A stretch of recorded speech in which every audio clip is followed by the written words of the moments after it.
Oh, tapos ano yung, dito pala, may ano pala dito. Akala ko totoong ice cream. Sabi ko kain tayo, bili tayo.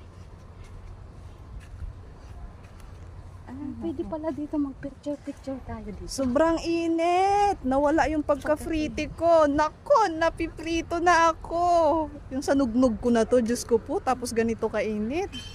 Imbis na doble lang yung kulay ko at nagbago-bago nandito ngayon. Matitriple pa yata. Dito, sa likod lang pala to ng ano. Dito, sa likod lang pala to ng simbahan, St. Mary's Church. Saan yung banana? Ayun, saan yung dulo-dulo mo pa? Ayun, yun, nakita mo. Ayun, ayun, Pag ganito nakakakita ako ng mga local train. Parang yun sa Train to Busan sa Korea. tingnan mo yung kulay na. Magkaiba. Layo ng kulay natin ate.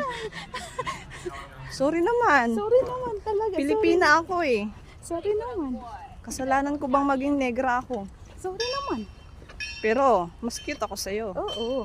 Kasi, sa negra, nandun yung tunay na ganda. O, di ba? Ganun lang. Animal? Animal. Oo, kasi yung maputi, pag nangitim ka, pangit ka na rin. Prangkahan ay. Yun kung iitim. Pupula lang. Ay ako, pag namuti ako, yung maganda na ako ng maitim, pag namuti ako, mas lala akong gaganda. Uy, ang laki naman itong banana na to. In fairness, paano ka nagkasya dyan? Ano ka dyan?